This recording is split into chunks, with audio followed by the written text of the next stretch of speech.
Hi, this is Electronics. In this video I will review the Sanwu stereo Bluetooth amplifier. Before the video starts, be sure to subscribe and press the bell to get notified when a new video is uploaded.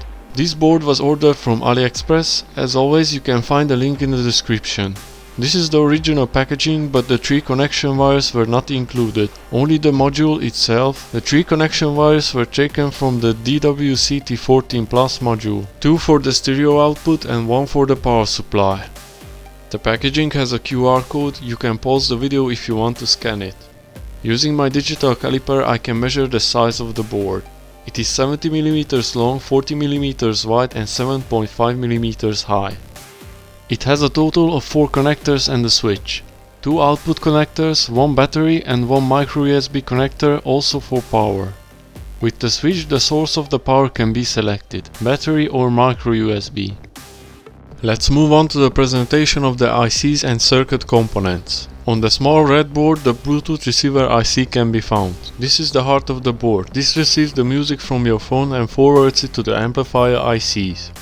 It is a 24-pin SMD IC package, so it is probably one version of the famous GLE AC6905, and I explain why I think this IC is on the board.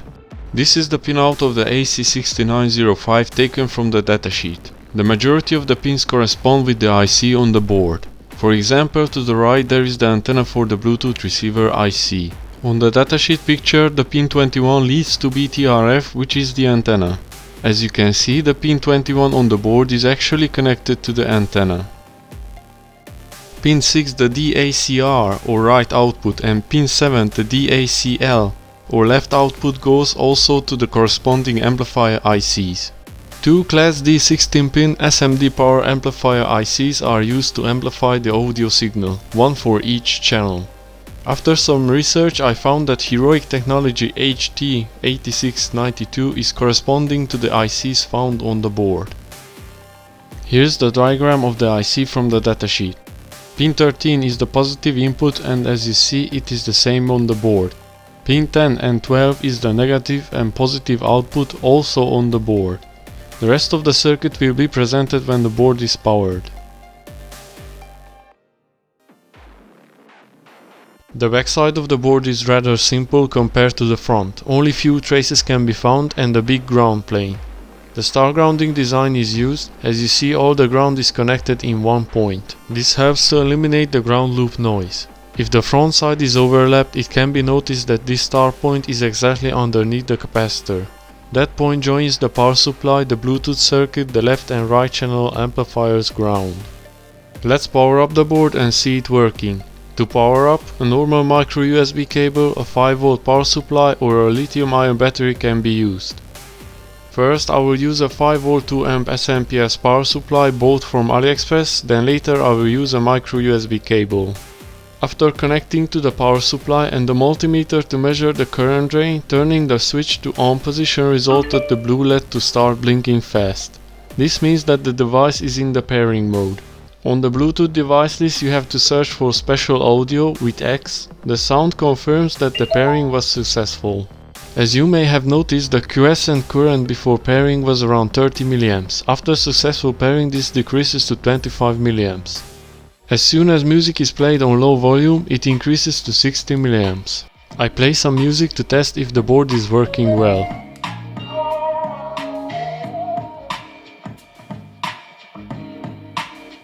To do the power measurements I've connected 2 4-ohm power resistors to the outputs directly, without coils, so it will be filterless power measurement.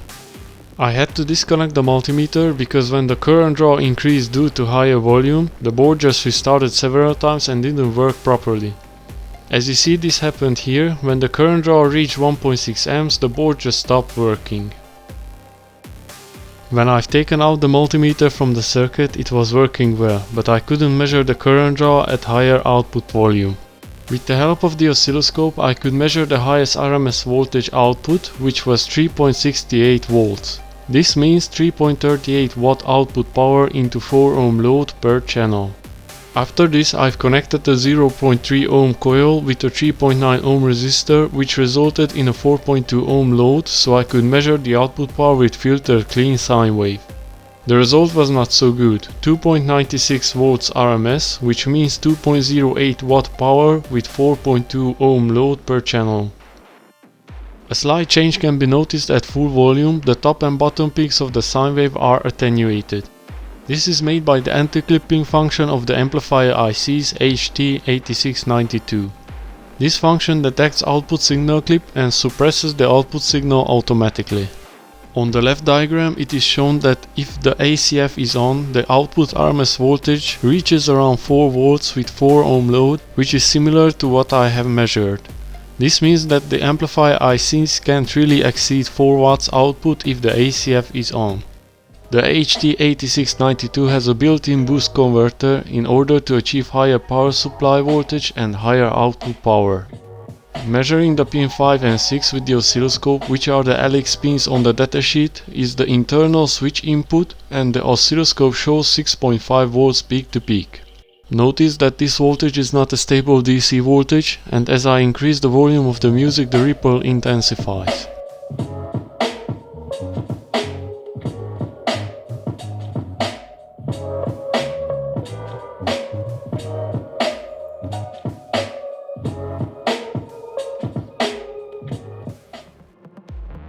Measuring the pin 9, which is the boost converter output, shows 5.04 volts DC, 1 volt of peak to peak AC. The voltage at the control pin, which is the pin 16, is 3.28 volts, so according to the datasheet the control voltage is set for ACF1. At pin 15, which is the ABD, the voltage is 4 volts, which is the logic high.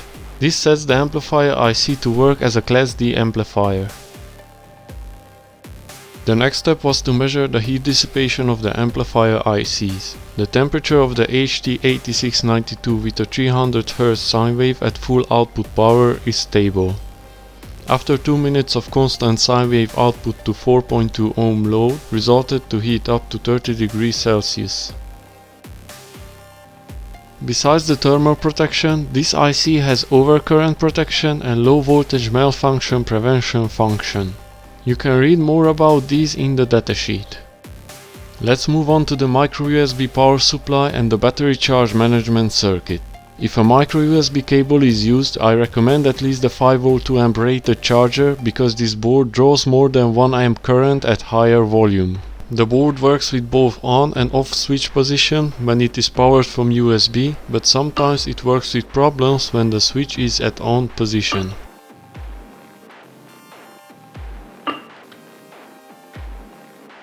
If I switch it to off position, it starts to work well again, and works even if after that I switch to on position again.